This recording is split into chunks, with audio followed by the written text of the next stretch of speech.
Wonderful. Well, thank you, Alicia, and thank you, Roxanne, for joining us today for our webinar, where we're going to talk a little bit about everything, I guess, about repositories, about archives, and about the Australian contribution to long-term preservation. But before all that, may I ask you both to do a little intro? Roxanne, shall we start with you? Although I'm sure everybody knows you. Sure, it's just lovely to be here. I'd like to start by saying yuma to everyone. I am today on the lands of the Ngunnawal and Ngambri people in Canberra, and I'd like to acknowledge any Indigenous people in the room and pay my respects to elders past and present, and also to say that one of the really important roles that this will touch on as well is that we are responsible custodians for the knowledge of many Indigenous people, much of which has not been made visible in the scholarly record for a range of different cultural issues. And part of the importance, I think, of the CLOCKSS preservation and creating a sustainable infrastructure is that it does strengthen the potential participation of many people who have not been well recognised in research up until this point and possibly still are. So I'm Roxanne Missingham. I'm the recently retired university librarian from the Australian National University, and I've been working with a fantastic range of people at the university and with CALL. I still do some advice for CALL, Council of Australian University Libraries, Universities Australia on copyright and some other projects, but it is a great pleasure to be here. Thank you. Thank you, Roxanne. Such a pleasure to finally meet you and to have you here. And thank you for taking the time. Alicia, why don't you introduce yourself as well to our mostly Australian friends in this crowd, I think. That's brilliant. So, hi everyone. I'm Alicia Wise. I'm the executive director of the CLOCKSS Archive, and Roxanne for a long time has been a board member. I think this just reflects the fact that the Australian library community has long taken a really creative, visionary leadership role in long-term digital preservation and has worked in harmony with other librarians all over the globe to achieve that. And Roxanne, I probably shouldn't say this on a recorded webinar, but she's my absolute favorite board member because she's such a hoot. She's so fun to talk with, but she's also super smart, and the treat to get to talk to her, especially now that she's retiring and I feel like she might be lost to us, is just splendid. So Gally, thank you for the opportunity to get together with such a wonderful person. Thank you both. This is going to be wonderful. So just for our audience, what we're going to do today is something a little bit different. We're not going to have any slides. We're not going to have presentations. What we are going to have is an interactive conversation with Roxanne and Alicia, which at any point you are welcome to unmute and join the conversation. If you don't feel comfortable, just plug your comments or questions in the chat and we will, address them right away. So let's start, and I'm sure you'll take it away, but Roxanne, can you tell us a little bit about the motivation of the Australian National University to join the CLOCKSS network, and what strategic value does it bring to the university? A little bit of background. Yep. So I really wanted to talk about two things in relation to that. The first is that ANU was a very early participant in CLOCKSS and was absolutely thrilled to do that. And really our motivation started off being around how do we deal with ensuring permanence of the scholarly record in this very dynamic environment where journals move from one publisher to another publisher, where scholarly societies also are very flexible in terms of their thinking. And so what we wanted was to find a way to learn with others, to seek a solution that was not dependent on one big publisher, not that I'm picking out any publisher here, but so that we could actually be thinking in a whole of world infrastructure basis for creating something that was going to be sustainable and deal with the change, because the digital environment is not like print. There's a lot more risks, there's a lot more interest, there's a lot more flexibility, and we need to be talking with publishers equally in order to be able to achieve that. The second thing I wanted to emphasise is that for university libraries, one of our really important goals is to actually support permanent access to the work of our scholars. In a very dynamic world, with all the best intentions, with new publishers spinning up, closing down, there's a lot of vulnerability that if it's only digital, it could be lost. And so we needed to come up with a way to explore issues that would really assist the stability for the long term for research. They might not be openly accessible to start with, but unless we started that conversation with lots of publishers and used this as a incredibly effective world-class solution to actually think about what is it we need to have for researchers. And that really expanded in innovatively to add research for identity as well as what was originally journals, but added publications, and having the conversation, having the opportunity to do things in real time, actually had the benefit strategically to our university, but most importantly had the benefit of being around the table with great people addressing great challenges. It's been wonderful. Absolutely, absolutely. And Roxanne, you host, right? A CLOCKSS node, right? Yep. Um, Alicia, can you talk a little bit about the nodes, what they mean, how does it work, and the advantages of that? Sure. So CLOCKSS is an internationally distributed long-term archive for scholarly outputs. And we hold content in highly secure vaults, essentially nodes, that are distributed around major universities and research institutes around the world. So ANU hosts the node in Australia. The National Institute for Informatics in Japan has a node. Here in Europe, we have nodes in Germany, the UK, and Italy. And then there are nodes in North America and Canada and the United States as well. And we're in discussion about nodes to be placed in Africa and South America as well. So the idea is that content that is really meaningful for our species, for our future, for preserving our culture and heritage and language, is very carefully curated, and it's distributed around the world in order that it's protected against natural disasters or cyber attacks or anything unfortunate that might otherwise happen to it, and it's protected for the future of our species, for future Right. generations. Right. And I'm sure some of you have seen the latest news, right, on the Ukraine situation where publishers and content providers have been damaged.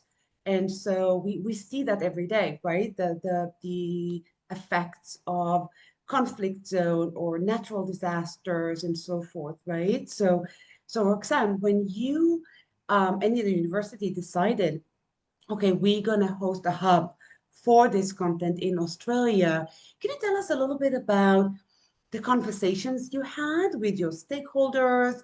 How did that go? What were the main discussion point? What did you talk about? Yep.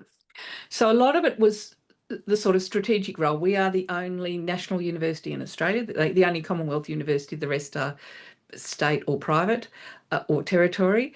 And so our university was committed to having a role for the nation that would ensure knowledge was made accessible. And that's actually in our legislation, to say that that is part of the role that we want to enhance, not just for Australia, but for the region, the Asia Pacific region, to be able to provide knowledge. And the words in the 1946 ministerial statement to Parliament are actually quite inspiring, that talk about, this is in essence our social contract to provide good as a public institution. So there was a really strong alignment with setting up a node where we were implementing something that would harness the world's knowledge, including knowledge created by the university, but not solely that, for the region, and that was a role that could be effectively explored. And I've got to say, working with CLOCKSS has been fantastic because we've had a number of complete rebuilds of the software and hardware, and it is a very, very smooth operation. But it does give that security and also gives us the ability to be engaging in our university where we are using established, well-oiled software to do these scholarly publications at scale, with infrastructure that is purpose-built for preservation, which means we can actually think about our architecture as well in layering about, well, what is it that we do with our library staff who are fabulous, talented people, to work on other DSpace and other repositories where it is more the heritage material and historic collections that we work on, and yet we can use this really industrial strength product for that so that we're getting the best value out of our staffing as well to give a return to the nation and to the university. And Roxanne, at the beginning of the conversation, you mentioned Indigenous content and historical content and how important it is for preservation.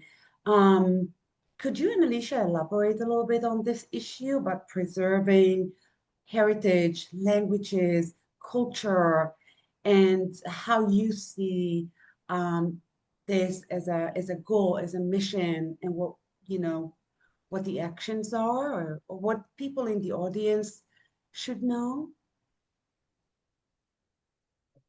So, Alicia, do you want to start or would you like me to start? Either way is cool with me. Should I, I can talk at a high level, and then you've got the Australian context in much clearer detail. So I think internationally, in terms of selecting and preserving journals and books and other materials for the long-term scholarly record, we've obviously been collectively informed by historical practices and biases to some extent as well. And so there are helpful steps that we can take collectively as an international community to decolonize our collections. And we are really focused in on this at CLOCKSS now. And I think, Gally, this is a real emphasis and some momentum you have particularly brought to our efforts. I've already mentioned that we're trying to place nodes in Africa and South America. This is really important because around those nodes, you get communities of support and practice.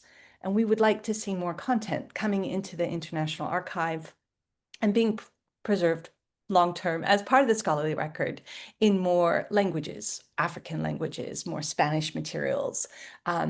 There are wonderful journals published in places like Indonesia that are far less likely to have been deposited and preserved for the long term. So we've got a lot of work to do to engage, to make sure that we're collecting resources from all countries, from multiple languages, and from multiple critical perspectives too.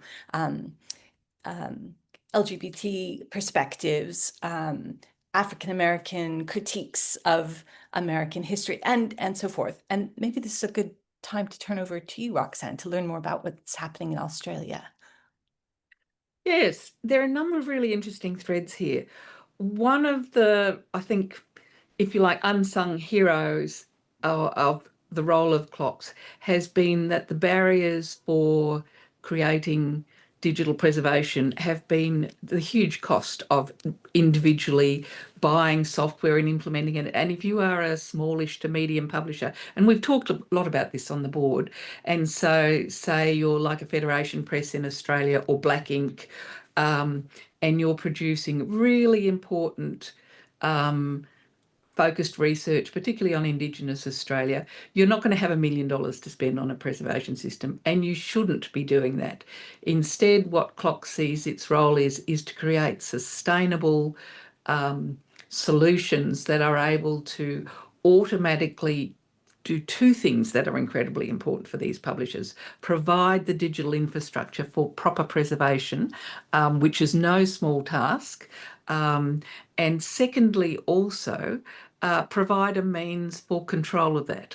Because one of the big issues as well for this material, and we're all committed to OA as well, is that there are incredible concerns, very legitimately, from authors and publishers in this AI environment, that their material will be illegally copied, and it already has been put into databases. And so not only do they run the risk of losing revenue or losing acknowledgement and credit for the work that they are doing, they run the risk for that being used in a way that is not ethical. And one of the great roles that CLOCKSS has as a piece of infrastructure in this whole digital ecosystem is that it is preserved, things are preserved in the entirety. They are protected from that sort of misuse, and that there is a lot of work with publishers to make sure that we are able to have ethical use of materials that is appropriate. And there are many times when that is tested, because there may be editorial boards that disagree with the publisher. There may be scholarly societies that also have disagreements. And we're not talking in, particularly Indigenous materials, but all around. But we're able to see and have the conversations to make sure that all of the interests are addressed, and marginal groups are much more likely to have problems dealing with processes like this, because that's not their day-to-day job, and they don't have in-house lawyers and things like that.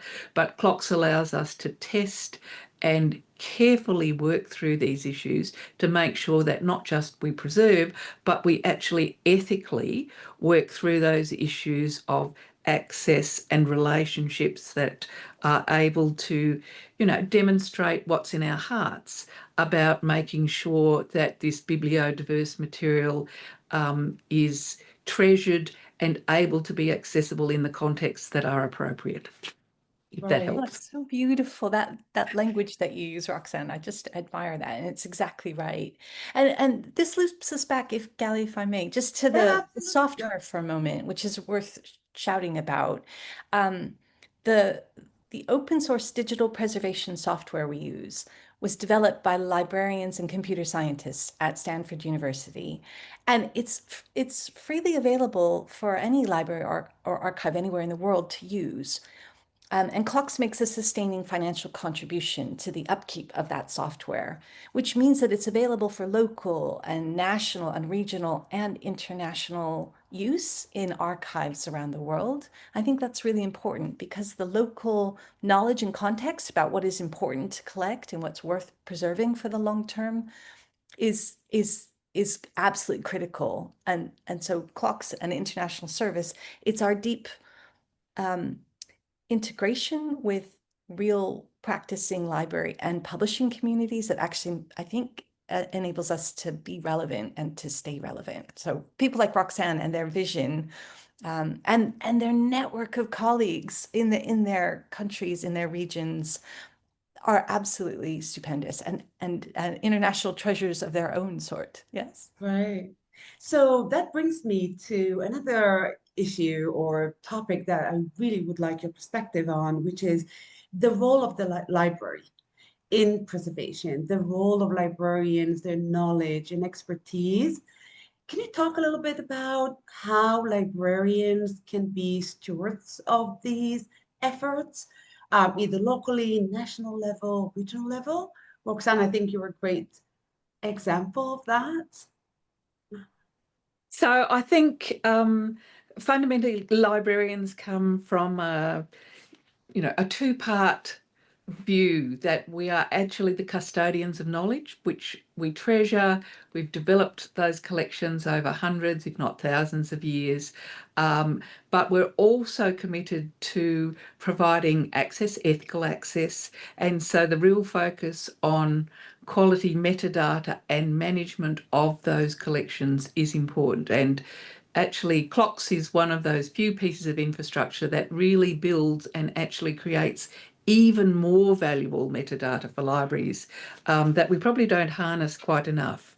But we really recognise also that the way to preserving and making accessible appropriately knowledge is one where we need to think beyond just our custodianship of collections, but we need to be working with publishers so that the models that we have break up an architecture so we can have this sustainable preservation hub, and we can think about different access layers and also different models around. So great work has been done with the publishers, and I particularly want to give good credit to publishers and call for the work that's been done about read and publish licenses, transformational agreements. But in order for those to work, you actually need to have this infrastructure that is doing the preservation so that you're able to apply different layers around it. And I think what I've seen with CLOCKSS, particularly, it's been great to have Alicia. I mean, we've had Mike, we've had great engagement before, but we're actually seeing a more sophisticated way of thinking about knowledge that librarians are particularly interested in exploring, where it is about the journals, the books, researcher data themselves, so that we can think about then how do we harness that in the architectures that we are beginning to think about that will integrate the repositories that we're building, that are preserving, at-risk audiovisual material and other things, and then deliver it in new and different ways. And librarians bring, I think, a passion about that delivery, and also about learning how we can use different technologies. And in the land of AI, that is quite challenging. And we're also very focused on how do we get it out of silos. And publishers are wonderful, absolutely can't live without them, and they do great development of portals. But what libraries do is pull that together in that thinking holistically about the nature of engagement with potential communities. And that's where CLOCKSS is a really wonderful opportunity to engage in those discussions in a neutral space with lots of publishers. That's right. So the CLOCKSS is jointly owned and led by libraries and publishers. We have an equal number. Actually, I think our librarians always outnumber publishers by one on the board by design. This was set up in recognition that it's the library role to be the memory organization, to take that leadership in thinking about what is needed in the medium to long term. Publishers are there about, managing submissions and peer review and research integrity, and then disseminating that information. And they'll, of course, be thinking about how to provide access to it, to build a community of practice around their journal or their book program, whatever. But they're not thinking 100, 300, 500 years into the future. That's not their role. We need them as part of the preservation process, though, because they have the rights in the digital world, as Roxanne alluded to earlier. So we need them to deposit content. We need them to provide the rights if we are in the library community to do that long-term digital preservation. And think about stewardship. I've been at an event that the Royal Society is organizing yesterday and today on the future of open access and publishing. And digital stewardship is one of the three key themes. Those are open access, peer review, and digital stewardship. What that has brought into focus is that every stakeholder in scholarly communications makes a contribution to digital stewardship. Research funders, begin the whole process in awarding grants. Authors, in preparing various scholarly outputs to share with others, less formally communicated and more formally communicated. Publishers select and filter that material. And libraries, and I think this perspective has been a little underappreciated at the Royal Society event, if I'm honest, have that long-term stewardship role and an incredibly powerful perspective.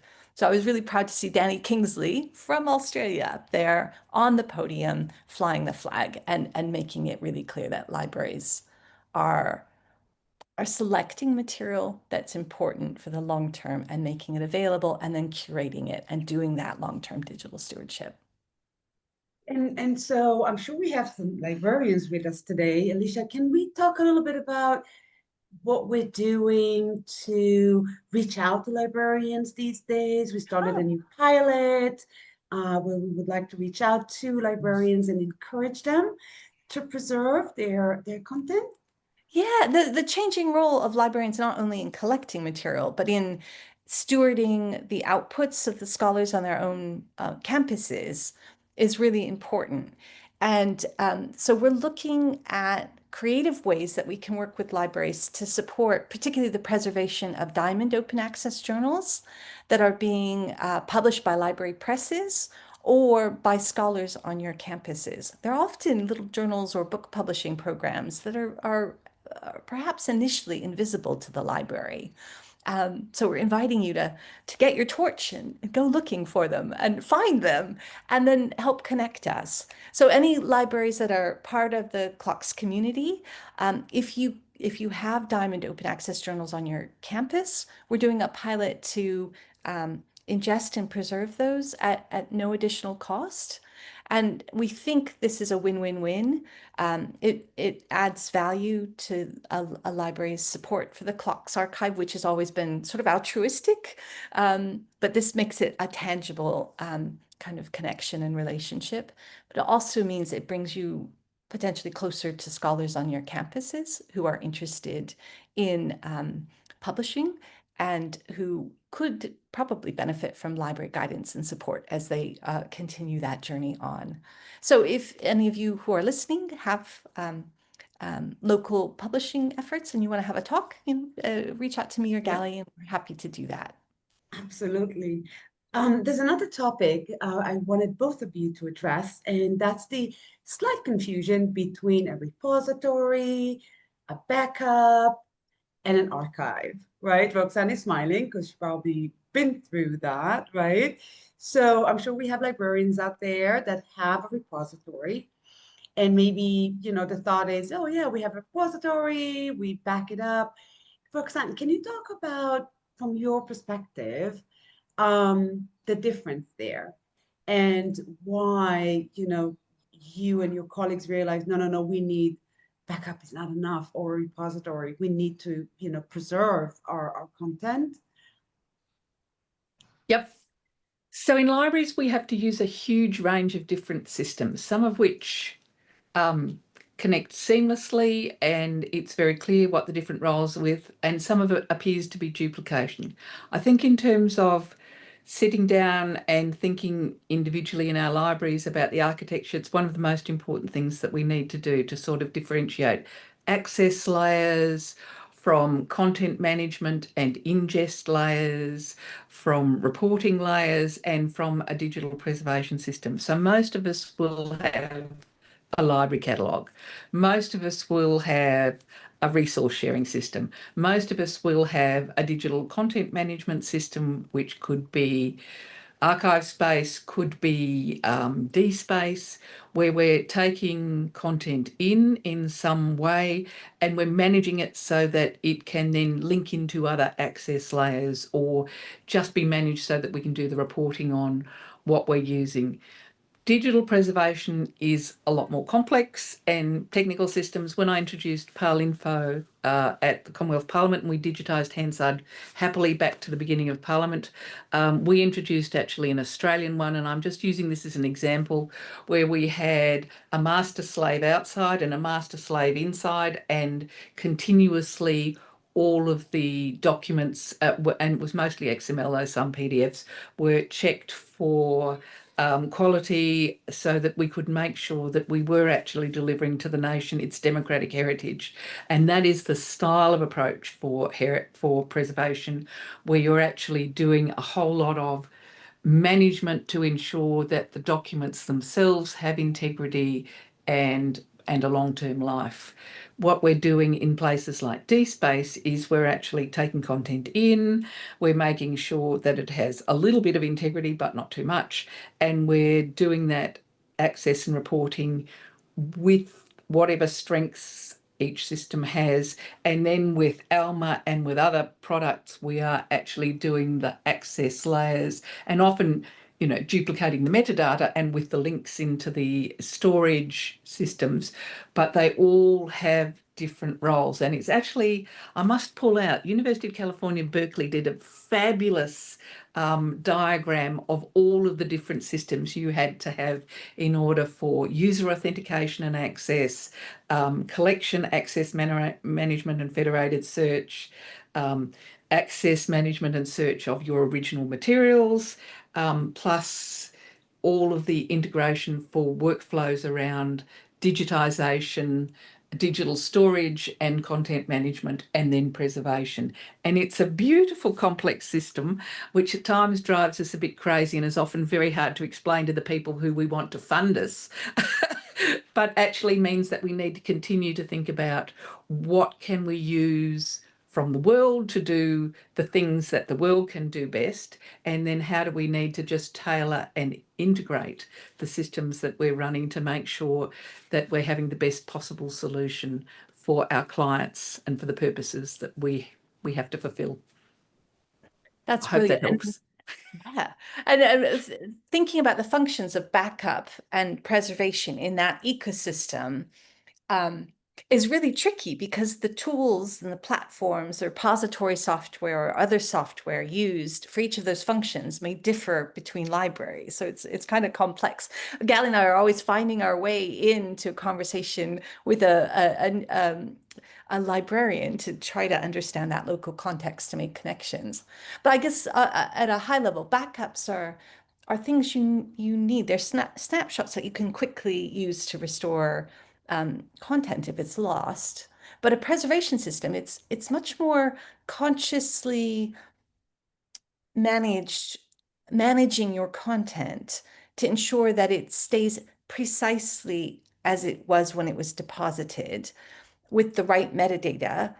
And then when it is going to be made accessible, you need to migrate it into modern usable formats. So at CLOCKSS, we preserve precisely what the publisher deposits. We don't in any way normalize the content. Some other distributed international archives do normalize content, but we preserve precisely what is deposited. So we have a kind of unusual, authentic, authoritative version of the scholarly record, which could be useful, I think, in the future as there are more technological attacks on the integrity of information. We actually have a store where you can go back and see what was originally published and document that train. Anyway, so we then... And Alicia, I think the really important word that you've talked about there is integrity. Yeah. That you're checking and validating the integrity of the document so that it is a long-term access. There may be different versions, there may be retractions, there may be amendments, but they are all stored as well. Exactly. And the 12 nodes are talking to each other constantly. So if a single bit in any of those 12 nodes goes awry, the other 11 detect that and repair the broken copy. It's highly secure.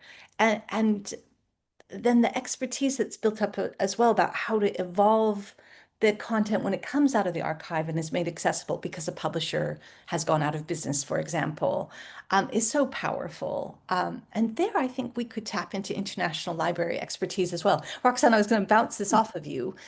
Do you think that librarians might be interested in collaborating on that migration and hosting piece once things have been released from the archive? It's going to take a community of support to look after those orphans for the long term and to continue making them relevant and usable to scholars in the future or members of the public in the future. And I'm just wondering if there are ways to engage more creativity and professional expertise from the library world. I think that's an excellent example because librarians particularly come with thinking about access, and we have our own distributed federated search or integrated search, whatever we're using. And I don't think we have yet thought how we can tap into those locally or nationally through some of the services that we have. And it would be great to explore that. Really good. And Alicia, you just touched, but I would love for you to elaborate, and Roxanne as well, on the fact that when a publisher disappears, when something is canned, when we make it open access and available, could you talk a little bit about that? And Roxanne, how that open access fits into the Australian, policy and goals for open access? Alicia, shall we start with you? Sure. So the way CLOCKSS is really unusual in that we sign contracts with publishers that mean once content is deposited into the archive, it can't be removed.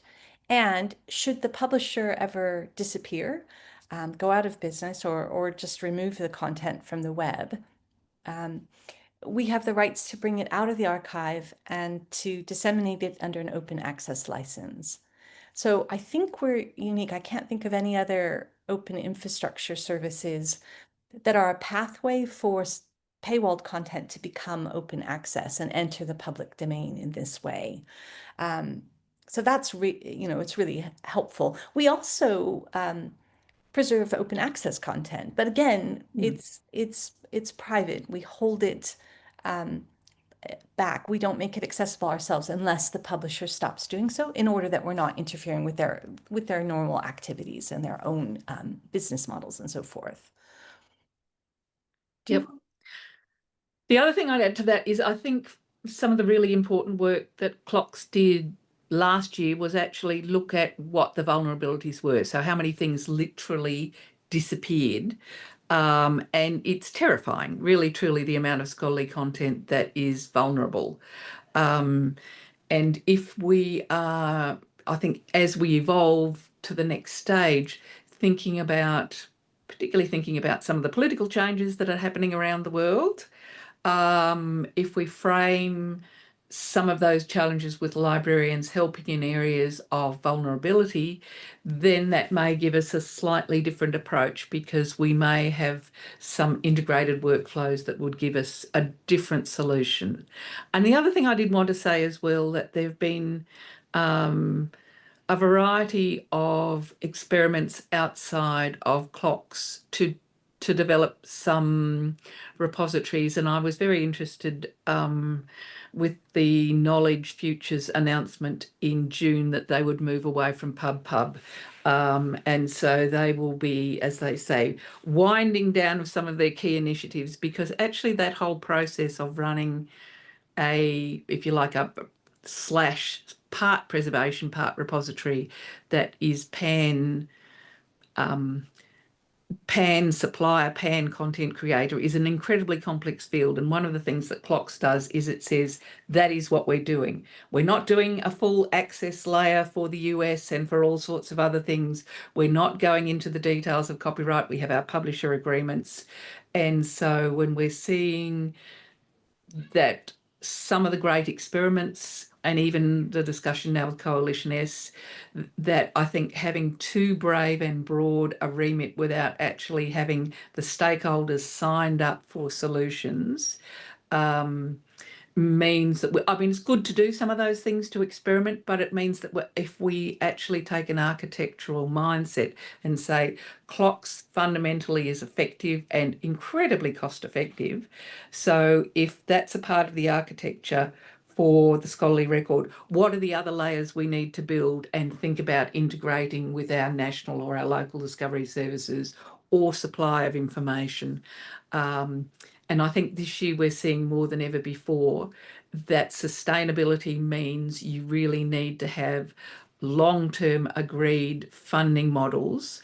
You can have other funding models that can sit around this, but for that core, it's not a hobby.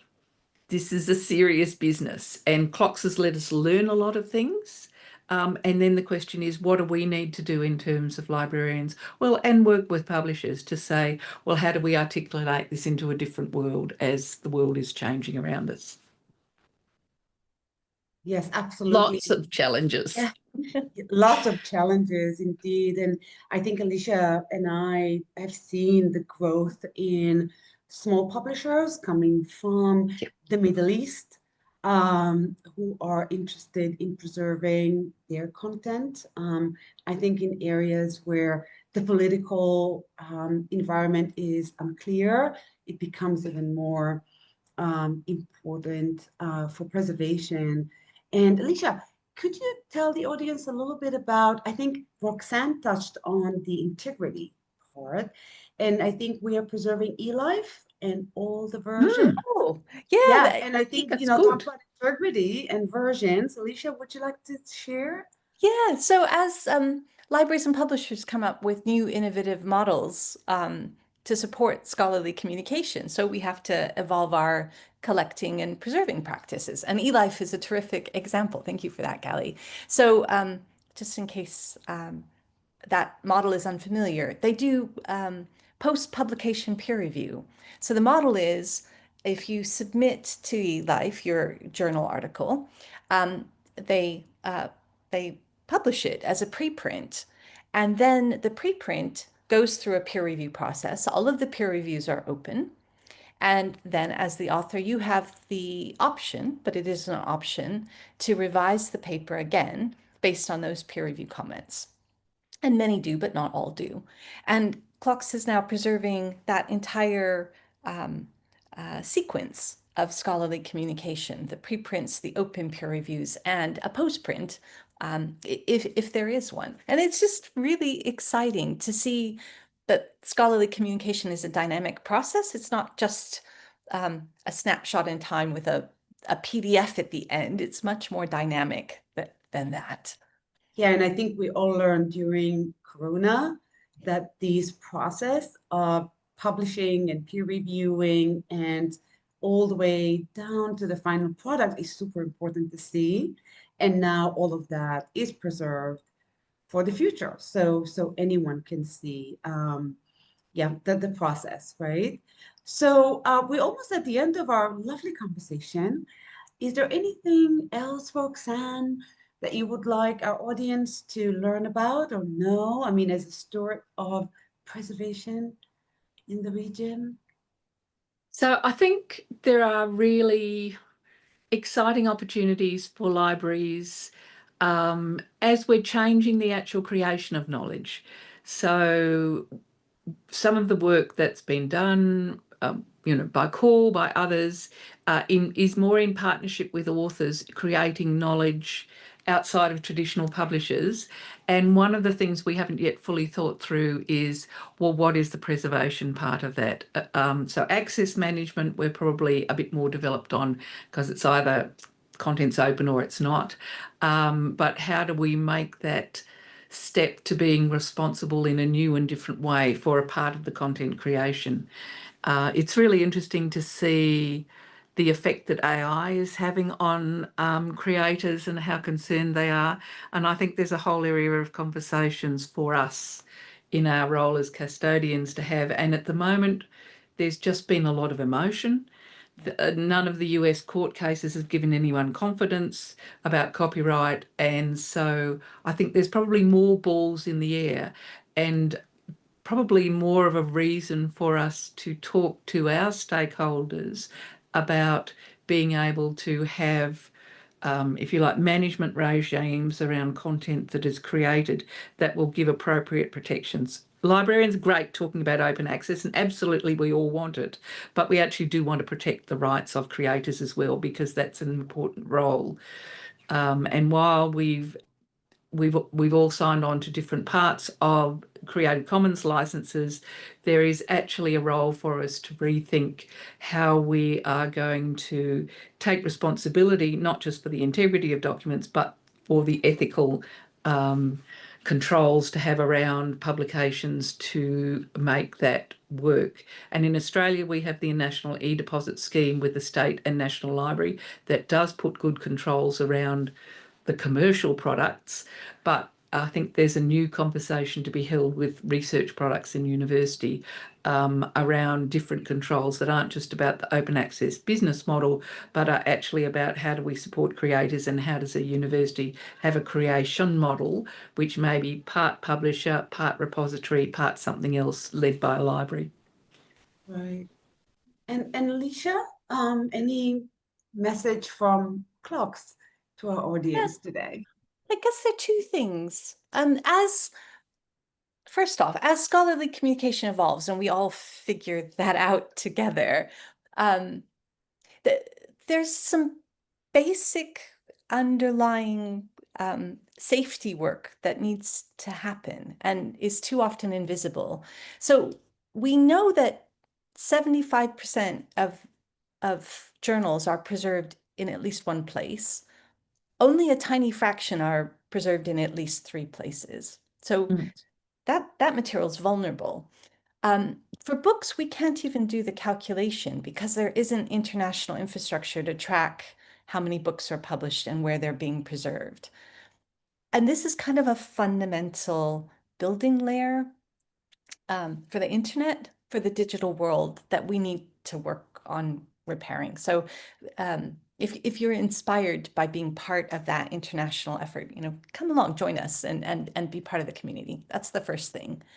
And the second thing is, if you have something really important in your collection that you are doing the terrific work to steward for the long term, think about how to share that stewardship task with a neighboring library, maybe a collegiate library in another country, because digital content held in only one place is actually incredibly vulnerable. Digital information is invisible and it's more fragile than we often think about. So this is important work. It's fundamental work for our disciplines, and it's really important for humanity, I think. Right. Thank you. Thank you both. And now we have a few minutes for the audience. If anyone would like to ask a question or comment, you're welcome to unmute yourselves or plug in the question in the chat, and we'll be happy to answer it.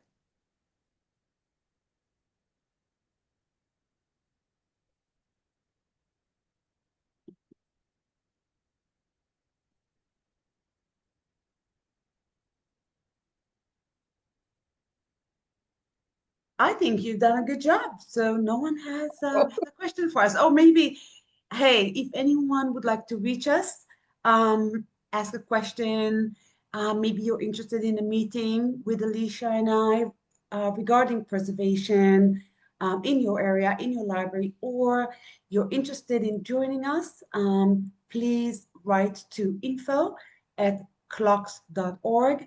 I also plugged a couple of links for you all in the chat. If you would like to check our open access content, it's out there for you. And also how to join us as a library or publisher. I will be very happy to hear from you.